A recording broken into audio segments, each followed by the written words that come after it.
नमस्कार साथियों, स्वागत है आप सभी का आपके अपने चैनल प्रियंका हिंदी एकेडमी में।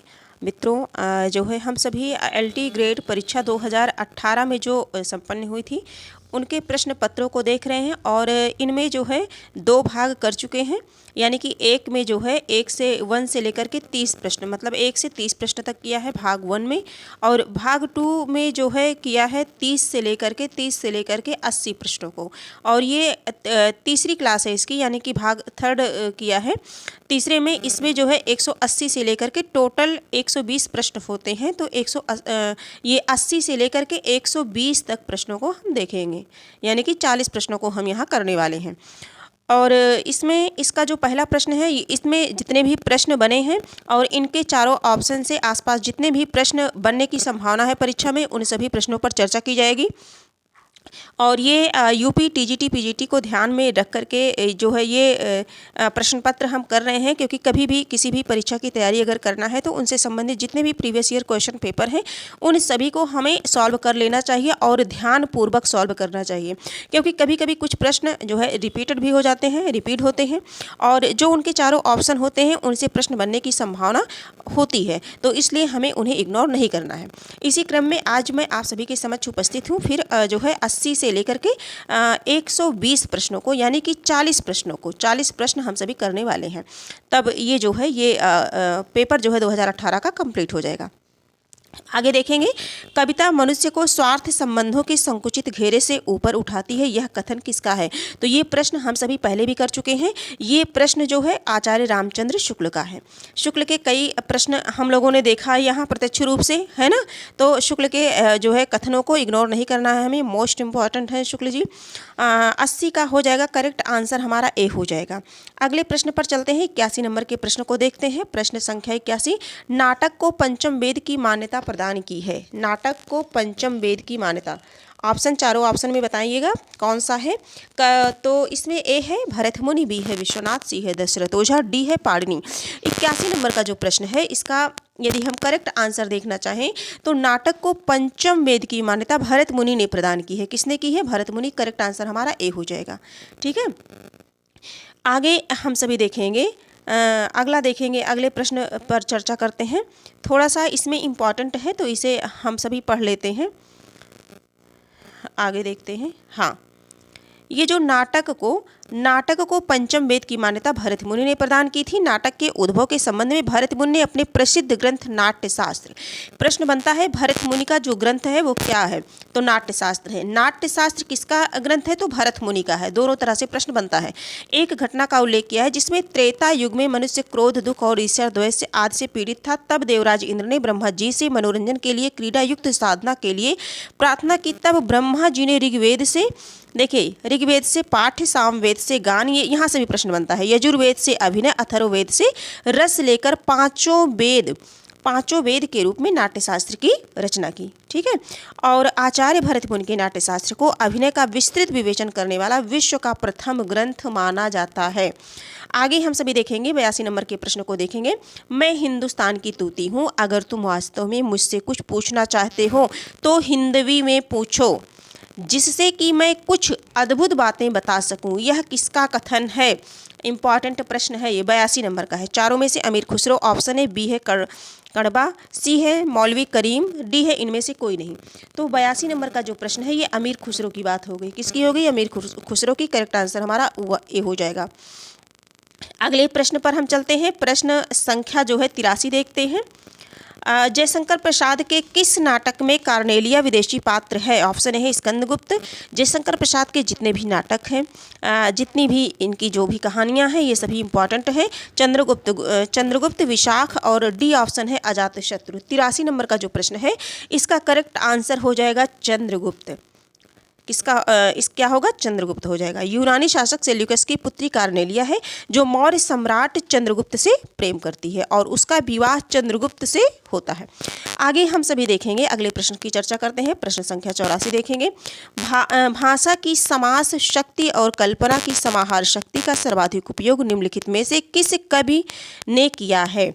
चारों ऑप्शन में से इसका आंसर है बिहारी, ऑप्शन ए है, देख लेते हैं। बी ऑप्शन है चिंतामणि, सी है भूषण, डी है घनानंद। तो जो 84 नंबर का है तो ये बिहारी है। करेक्ट आंसर हमारा बिहारी हो जाएगा।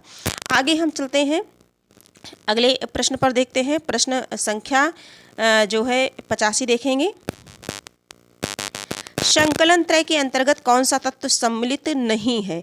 नहीं की बात की गई है। कौन सा तत्व सम्मिलित नहीं है? ऑप्शन ए है स्थान, बी है काल, सी है घटना, डी है गीत। 85 नंबर का जो प्रश्न है तो गीत नहीं है।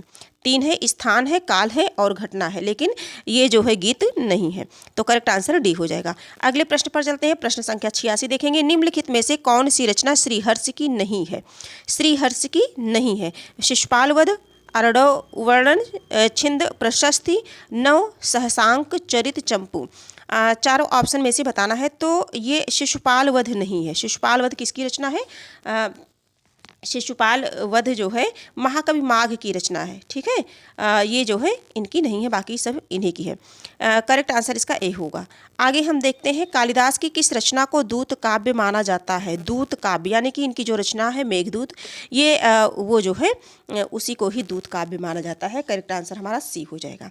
आगे देखेंगे और मेघदूत ध्यान देंगे 2 खंडों में विभक्त है। 2 खंडों में विभक्त है ना। मेघदूत पूर्व मेघ तथा उत्तर मेघ, पहले को पूर्व मेघ, दूसरे को उत्तर मेघ कहा जाता है। आगे हम देखेंगे कालिदास जो है महत्वपूर्ण है, और इस चैनल पर आपको संस्कृत साहित्य के जो रचनाकार हैं उनकी जो रचनाएं हैं, जो भी उनकी पंक्तियां हैं, वो सभी आपको सरलतापूर्वक मिल जाएगा। आगे हम सभी देखते हैं। 88 नंबर का प्रश्न है। निम्नलिखित में से कौन सी एक रचना भवभूति की है?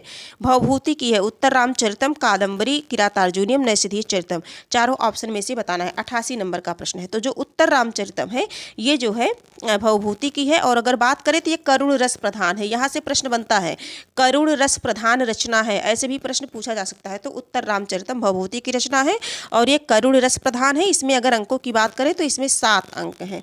कितने अंक हैं? 7 अंक हैं। रामायण के उत्तरकांड की कथा इसमें वर्णित है, इसीलिए इसका उत्तर रामचरितम भी कहा गया है। ठीक है, आगे हम सभी देखते हैं। अगले प्रश्न पर चलते हैं। प्रश्न संख्या जो है प्रश्न संख्या देखेंगे हम सभी जो है 89 देखेंगे। 89 नंबर का प्रश्न 88 हो गया है। 89 नंबर के प्रश्न को देखेंगे। करुण रस को एकमात्र रस किसने कहा है? एको रसः करुण को, है ना। भरत मुनि ने, बी है भवभूति ने, सी है मम्मट ने, डी है आचार्य विश्वनाथ ने। 89 नंबर का प्रश्न है, इसका करेक्ट आंसर हो जाएगा भवभूति। क्या होगा? भवभूति। ठीक है, एको रसः करुण को, ये भवभूति ने माना है करुण रस को मात्र एक रस। आगे देखेंगे हम सभी। 90 नंबर का प्रश्न है। काव्य रचना की दृष्टि से महाकवि माघ किन 3 गुणों से विभूषित किए जाते हैं, स्वीकार किए जाते हैं? तो शतुरजतम, ओज प्रसाद माधुर्य, उपमा अर्थ गौरव, पदलालित्य, गौड़ी वैदर्भी, पांचाली, है ना। ये प्रश्न कई बार मैंने पढ़ाया है, और जो भी प्रतियोगी भाई बहन हमारी क्लास देखते हैं वो इजीली से इसे कर पाएंगे। 90 नंबर का जो प्रश्न है इसके विषय में मैं बता दूं आप सभी को कि एक श्लोक है कि उपमा कालिदासस्य भारवे अर्थ गौरवम दंडिनः पदलालित्यम माघे संति त्रयोगुणा। ये जो उक्ति है ये बहुत ही चर्चित है। यदि आप ये श्लोक आप याद कर लेते हैं तो आप कभी भूलेंगे नहीं दोबारा। और इसमें है कि उपमा अर्थ गौरव पदलालित्य, करेक्ट आंसर हमारा सी हो जाएगा इसका। और उपमा के लिए कालिदास प्रसिद्ध है, भारवी अर्थ गौरव के लिए, और जो दंडी है वो पदलालित्य के लिए, लेकिन जो माघ है, माघ इन तीनों गुणों से विभूषित किए जाते हैं। आगे हम सभी प्रश्न देखते हैं। 91 नंबर का जो प्रश्न है, निम्नलिखित में से माघ विरचित कृति है? ऑप्शन ए है बुद्धचरितम, बी है स्वप्नवासवदत्तम, सी है रघुवंशम, डी है शिशुपालवध। तो 91 नंबर का जो प्रश्न है इसका करेक्ट आंसर हो जाएगा शिशुपालवध। माघ की रचना क्या है? शिशुपालवध है। और इसमें ध्यान देंगे 20 सर्ग है। कभी कभी सर्गों की संख्या भी पूछी जाती है, कितने सर्ग है? तो 20 सर्ग है। और कौन सा रस है इसमें? इसका प्रधान रस वीर रस इसका प्रधान है। ठीक है, आगे हम सभी देखेंगे। अपने अगले प्रश्न पर चलेंगे। 92 नंबर का जो प्रश्न है उसका देखेंगे। पाणिपादम का विग्रह है। पाणिपादम का विग्रह है। 92 नंबर का जो प्रश्न है इसे देखेंगे। इसका 2 ऑप्शन और है। इसके जो है 2 ऑप्शन आपके इधर मिल जाएंगे। तो इसका करेक्ट आंसर पाणिचा पादोचा, करेक्ट आंसर इसका डी हो जाएगा। क्या होगा? डी हो जाएगा। इसका करेक्ट आंसर डी हो जाएगा। थोड़ा सा हम देख लेते हैं इसे, हमारा रिवीजन हो जाएगा। पाणिचा पादोचा पाणिपादम का यानी कि हाथ और पैर। और गंगा यमुने का होगा गंगा चा यमुना चा, गंगा और यमुना। और गंगा षोड़म का हो जाएगा गंगा चा षोड़श्चा, इस तरह से। और मार्दिंकाश्च और पाणविकाश्च, ठीक है, इसका हो जाएगा युकाचा लिच्छाचा, युका लिच्छम का हो जाएगा युकाचा लिच्छाचा। तो इस तरह से है, ये थोड़ा सा एक दो बार रिवीजन करना पड़ेगा क्योंकि संस्कृत के शब्द हैं इसमें। अगला प्रश्न है विभक्ति से लिया गया है। नमः स्वस्ति स्वाहा स्वधा अलम के योग में प्रयुक्त होती है, तो इसमें बताना है आपको कौन सी विभक्ति प्रयुक्त होती है। 93 नंबर का प्रश्न है। तो नमः स्वस्ति स्वाहा स्वधा अलम वषट योगाच्य अर्थात नमः नमः नमः स्वस्ति स्वस्ति स्वाहा अलम स्वधा अलम तथा वसट शब्दों के योग में कौन सी विभक्ति होती है, तो चतुर्थी विभक्ति का प्रयोग किया जाता है। तो इस तरह से करेक्ट आंसर हमारा बी हो जाएगा। आगे देखेंगे, गांव के दोनों ओर रास्ते हैं, डैश डैश डैश का संस्कृत में सही अनुवाद होगा। अनुवाद से प्रश्न बना है। ग्रामस्य परितः मार्गाणि सन्ति, ग्रामम उभयता मार्गो अस्तः, ग्रामम उभयता मार्गः सन्ति, ग्रामस्य उभयता मार्गो स्तः। तो 94 नंबर का जो प्रश्न है, ग्रामस्य परितः, अभिता परितः समयाः प्रतियोगी द्वितीय है ना, द्वितीय विभक्ति। इसमें करेक्ट आंसर हमारा जो है ये हो जाएगा, ए हो जाएगा। ठीक है, गाँव के दोनों ओर रास्ते हैं। आगे ग्रामस्य परितः मार्गाणि सन्ति, करेक्ट आंसर हमारा ए हो जाएगा। आगे देखेंगे 95 नंबर का प्रश्न है। चिक करही मरकट भालू छल बल करही जही खल छी जही। पंक्ति में काव्य गुण है, प्रसाद गुण है, ओज गुण है, माधुर्य है, उपयुक्त में से कोई नहीं। अब ये देखिए, चिक करही मरकट है ना, चिक करही मरकट भालू छलबल करही जही खल छी जही, इसमें कौन सा है? तो इसमें आप जान गए होंगे कि जिस काव्य को पढ़ने या सुनने से मन में ओज हो, तेज हो, ठीक है, साहस की बात की गई हो, साहस हो, वीरता हो, पौरुष हो, उत्साह हो, तो वहाँ पर क्या होता है? ओज गुण होता है। तो इसे पढ़ने से चिक करही मरकट भालू छलबल है ना, पढ़ने से समझ में आ रहा क्या है, इसमें ओज है, साहस की बात की गई है ना, तेज की बात की गई है। तो करेक्ट आंसर हमारा बी हो जाएगा।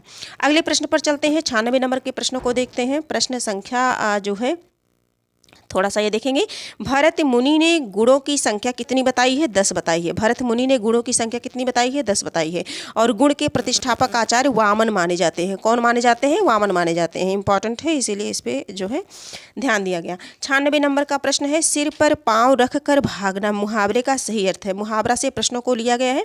सिर पर पाँव रख करके भागना, तो सर्क दिखाना, तुरंत भाग जाना, करतूत दिखाना और चोट पहुंचाना। तो जो 96 नंबर का प्रश्न है, इसका अगर करेक्ट आंसर की इसके बात किए जाए तो इसका हो जाएगा तुरंत भाग जाना, यानी कि सिर पर पाँव रखकर भागना, तुरंत भाग जाना, यानी कि करेक्ट आंसर हमारा बी हो जाएगा। अगले प्रश्न की चर्चा करते हैं। प्रश्न संख्या थोड़ा सा देख लेते हैं यहाँ, है ना, क्या पता परीक्षा में इनमें से कुछ मिल जाए। गर्दन पर सवार होना, यानी कि पीछा ना छोड़ना। निर्दोष बचे रहना, नाक पर मक्खी ना बैठने देना, यानी कि निर्दोष बचे रहना। मुहावरा है। नाक का बाल होना, अधिक प्यारा होना। कसर ना छोड़ना, उठाना रखना। खरी खोटी सुनाना, भला बुरा कहना, है ना। उन्होंने उसे खरी खोटी सुनाई, यानी कि उसे भला बुरा कहा। खरी खरी सुनाना मतलब कटु सत्य बोलना, है ना। कुछ सत्य वचन ऐसे होते हैं कि अगर कह दीजिए तो इंसान को बहुत बुरा लग जाता है। तो वही है कि खरी खरी सुनाना, यानी कि कटु सत्य कहना। गला छूटना, यानी कि पिंड छूटना, है ना। तो हो सकता है परीक्षा में इनमें से कोई मिल जाए। तो आगे हम देखेंगे ऋग्वेद का सही संधि होगा। संधि से संबंधित प्रश्नों को सम्मिलित किया गया है इसमें, यानी कि संपूर्ण पाठ्यक्रम से है और जो है प्रीवियस ईयर क्वेश्चन है, तो जान ही रहे हैं। 97 नंबर का जो प्रश्न है, इसका जो करेक्ट आंसर हो जाएगा वो हो जाएगा षड प्लस आनन, यानी कि नहीं, ये 97 नंबर का जो प्रश्न है, इसका करेक्ट आंसर हो जाएगा ऋग्वेद है। ऋग्वेद का सही संधि विच्छेद होगा ऋग्वेद का, तो ऋग प्लस वेद, यानी कि करेक्ट आंसर हमारा सी हो जाएगा। अगले प्रश्नों पर चलते हैं। प्रश्न संख्या संधि से संबंधित यदि आपको क्लास देखनी है तो आपको इस चैनल पर मिल जाएगी, सारी क्लासेस हो चुकी हैं। 98 नंबर का प्रश्न है। गम धातु का विधिलिंग प्रथम पुरुष एक वचन में सही रूप है ना। विधिलिंग प्रथम पुरुष एक वचन में, गच्छेत गच्छेत, गच्छतु गच्छेताम। तो गम धातु का विधिलिंग प्रथम पुरुष एक वचन का सही रूप होगा गच्छेत, तो गच्छेत गच्छेताम गच्छेयु, ठीक है, इस तरह से। गच्छेत गच्छेताम गच्छेयु, गच्छे गच्छेतम, गच्छेत मध्यम पुरुष हो गया, गच्छेयम गच्छेयु गच्छेम ये उत्तम पुरुष हो गया। पुरुष की बात करें तो पुरुष 3 होते हैं, है ना। प्रथम पुरुष और बीच वाला है मध्यम पुरुष और आखिरी वाला है उत्तम पुरुष, ठीक है। आगे हम सभी देखेंगे 99 नंबर के प्रश्नों की चर्चा करते हैं। प्रश्न संख्या 99। 99 नंबर का जो प्रश्न है, षडानन का संधि विच्छेद होगा, तो करेक्ट आंसर इसका सी हो जाएगा, षड प्लस आनन। आगे हम बढ़ते हैं, अगला प्रश्न देखते हैं, प्रश्न संख्या 100 देखते हैं। द्वंद्व समास की प्रमुख विशेषता है, दोनों पद प्रधान होते हैं। द्वंद्व समास में दोनों पद प्रधान होते हैं। करेक्ट आंसर हमारा इसका जो है सी हो जाएगा। हम आगे बढ़ते हैं। अगला प्रश्न है हमारा 101 नंबर का प्रश्न है, आचार्य रामचंद्र शुक्ल प्रेमाख्यान परंपरा की पहली रचना किसे मानते हैं? चारों ऑप्शन में से बताना है, तो ये मृगावती को मानते हैं। करेक्ट आंसर हमारा सी हो जाएगा। अगले प्रश्न पर चलते हैं। प्रश्न संख्या 102, महादेवी वर्मा द्वारा लिखित पथ के साथी में निम्नलिखित में से किस साहित्यकार का संस्मरण नहीं है? पथ के साथी में इन चारों ऑप्शन में से बताना है। हाँ, चार ऑप्शन दिए गए, चारों ऑप्शन में से बताना है कि किसका नहीं है। तो जो 82 नंबर का प्रश्न है, हरिऔध जी का नहीं है, बाकी इन सभी का है। हरिऔध जी का नहीं है। 3 नंबर के प्रश्नों को देखते हैं।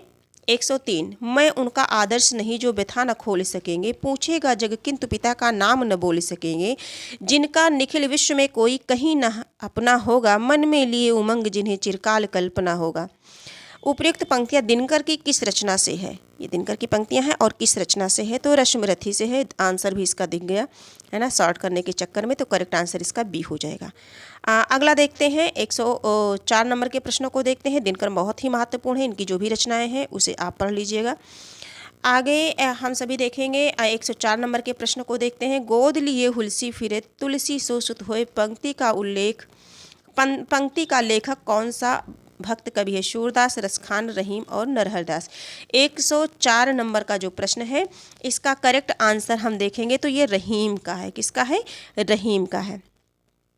गोद लिए हुलसी फिरे तुलसी सो सुत होए, ये रहीमदास द्वारा जो है तुलसीदास के पत्र जवाब में दिया गया था। ठीक है, उन्होंने लिखा था, सुरतीय नरतीय नागतीय सबके मन अस होए। ये तुलसीदास की पंक्तियां हैं, लेकिन जो दूसरी पंक्तियां हैं वो गोद लिए हुलसी फिरे तुलसी सो सुत होए, ये रहीमदास की पंक्तियां हैं। आगे हम सभी देखेंगे, अगले प्रश्न पर चलते हैं। 4 नंबर का जो प्रश्न है, लंका यात्रा का विवरण यात्रा वृतांत के लेखक हैं। 105 नंबर का प्रश्न है, लंका यात्रा वृतांत। लंका यात्रा वृतांत ये है गोपाल राय गहमरी का है। करेक्ट आंसर बी हो जाएगा। प्रश्न संख्या 6 देखेंगे। प्रश्न संख्या 6 देखेंगे, निम्नलिखित आत्मकथाएं और उनके लेखकों में से कौन सा युग्म सही है? सहचर, है समय, अमृता प्रीतम, कस्तूरी कुंडल बसे, प्रभा खेतान, टुकड़े टुकड़े दास्तान, अमृतलाल नागर और घर की बात चतुरसेन शास्त्री। तो चारों ऑप्शन में से बताना है। 106 नंबर का जो प्रश्न है, इसका करेक्ट आंसर हो जाएगा, इसमें कौन सा युग्म सही है? तो टुकड़े टुकड़े दास्तान, अमृतलाल नागर। करेक्ट आंसर हमारा सी हो जाएगा। अगले प्रश्न पर चलते हैं। प्रश्न संख्या 7 देखते हैं। 7 नंबर का जो प्रश्न है, इसे हम देखेंगे। प्रश्न संख्या 7 देखते हैं। निम्न कवियों और उनकी कृतियों का कौन सा सुमेलित नहीं है?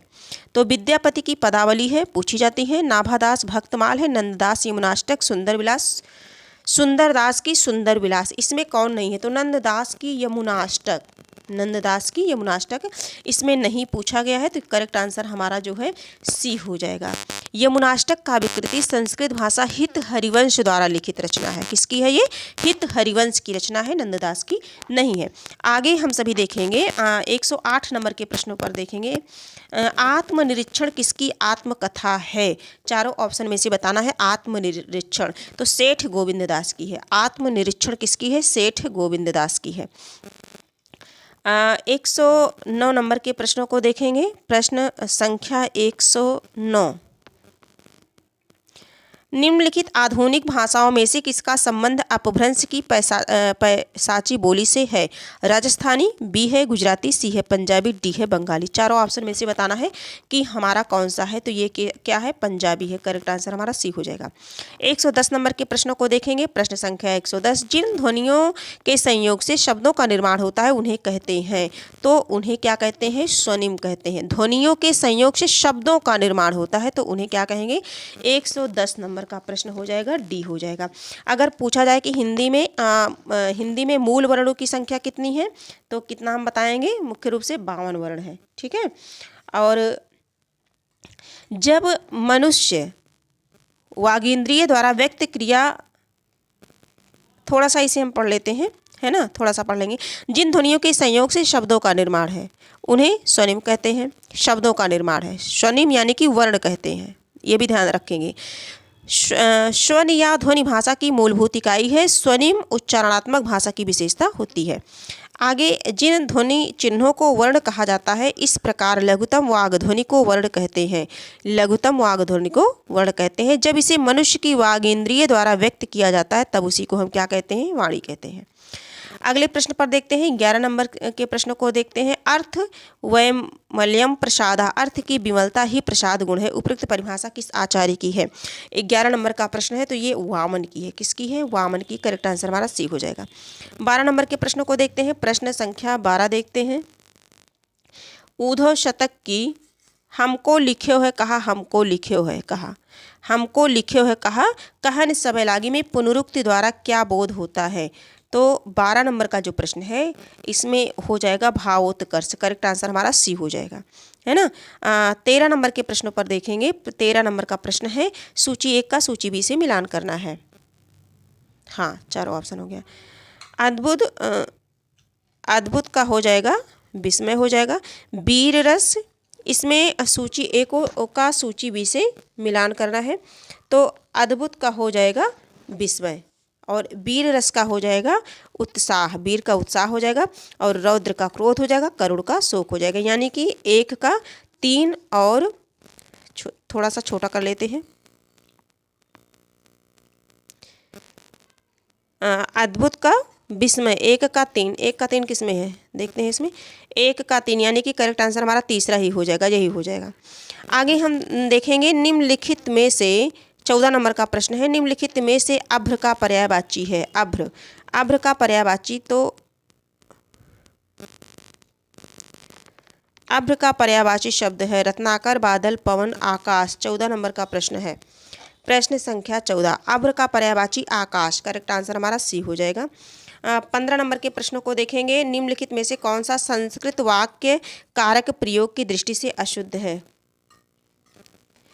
चारों ऑप्शन में से बताएंगे कि हमारा कौन सा सही है। सीता रावणम अकुभयत, धनम परिश्रमेण भवति। 15 नंबर का जो प्रश्न है इसका करेक्ट आंसर हो जाएगा सीता रावणम अकुशय। इसमें दिए गए, इसमें अकुप्यत कार्य की दृष्टि से अशुद्ध है ना, क्योंकि इसमें चतुर्थी विभक्ति का प्रयोग नहीं किया गया है। इसका शुद्ध रूप हो जाएगा सीता, सीता रावण्य अकुप्यत। ठीक, आगे हम सभी अपने प्रश्नों पर चलते हैं। 16 नंबर के प्रश्न को देखते हैं। प्रश्न संख्या 16, प्रश्न संख्या 16। 16 नंबर का जो प्रश्न है हमारा, कालिदास के नाटकों में स्त्रियां तथा निम्न श्रेणी के पात्र किस भाषा में बोलते हैं? चारों ऑप्शन में से बताना है। ऑप्शन ए है संस्कृत, बी है प्राकृत, सी है संस्कृत मिश्रित प्राकृत, और डी है अशुद्ध संस्कृत। 16 नंबर का जो प्रश्न है करेक्ट आंसर हो जाएगा प्राकृत। करेक्ट आंसर प्राकृत हो जाएगा।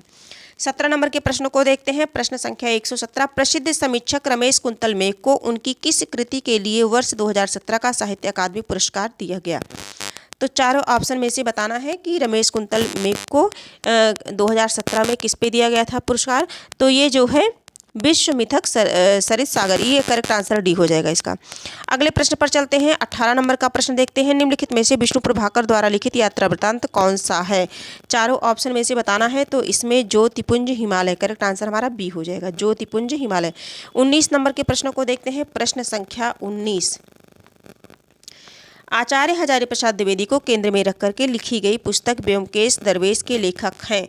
इनमें 119 नंबर का जो प्रश्न है इसका करेक्ट आंसर हो जाएगा विश्वनाथ त्रिपाठी, विश्वनाथ त्रिपाठी है।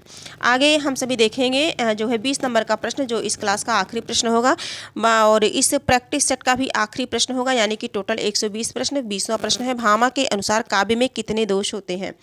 तो भामा ने जो है 3 दोष माने हैं। कितने माने हैं? 3 दोष माने हैं। 3 दोष माने हैं, तो 3 इसमें है ही नहीं है। भामा के अनुसार 3 है, तो 3 इसमें है ही नहीं, इसलिए ये जो प्रश्न है वो सही नहीं है। इसमें जैसे है सामान्य दोष हो गया, वाणी दोष हो गया, अन्य दोष हो गया। ठीक है, सामान्य दोष, और वाणी दोष और अन्य दोष। इस प्रकार से आज की क्लास हम यही कंप्लीट करते हैं। हम फिर नए प्रश्नों के साथ मिलेंगे, नए प्रैक्टिस सेट के साथ मिलेंगे। और आज की क्लास यदि आपको किसी कारणवश उपयोगी लगी हो तो आप इसे लाइक, सब्सक्राइब और शेयर कर दीजिए। हिंदी साहित्य एवं व्याकरण से संबंधित यूपी टीजीटी पीजीटी बिहार शिक्षक भर्ती TRE 4.0 से संबंधित आपको जो भी जानकारी होगी इस चैनल पर आपको मिलती रहेगी और महत्वपूर्ण कंटेंट और प्रश्नोत्तरी आपको जो है उपलब्ध कराए जाते रहेंगे। और आप सभी स्वस्थ रहिए, मस्त रहिए, अपनी पढ़ाई पर विशेष ध्यान दीजिए। आज की क्लास यहीं तक, हम फिर मिलेंगे, तब तक के लिए धन्यवाद।